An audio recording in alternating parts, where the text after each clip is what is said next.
Deməli bizə 3 qab verilmişdir və qablardan birində mis əlavə olunur və qabın içərisində qatı nitrat var, sink metalı əlavə olunur, natrium OH qələvisi var və kalium əlavə olunur 3-cü qaba, qatı sulfat turşusu vardır. Və deyir ki, ağzı açıq qablarda reaksiya zamanı ayrılan qazların formullarını yazın. Yəni 1-ci, 2-ci, 3-cü qablarda hansı qazlar ayrılacaq, onların formulu istənir bizdə.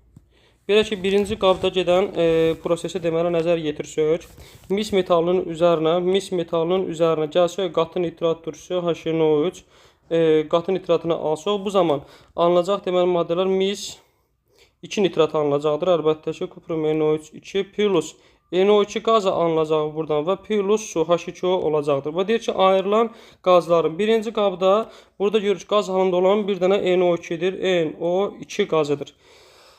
İkinci qabda gedən reaksiya isə sink metalının üzərinə natrium OH gələndə sink bilirik ki, biz amfoter metaldır. Ona görə həm əsaslarla, həm turşularla reaksiya girə bilir və natrium OH sink ilə reaksiyasına natrium 2ZnO2 və plus hidrogen qazı ayrılacaqdır. Yəni ikinci qabdan ayrılan hidrogen qazı olacaqdır H2.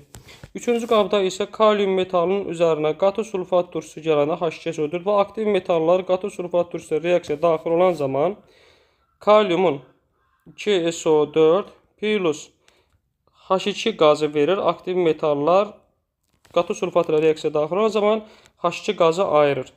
Deməli H2, daha doğrusu H2S ayırır, H2S hidrogen sulfid qazı ayrılır və plus su əmələ gəlir H2O. Deməli birinci qabda NO2 qazı ayrıldı.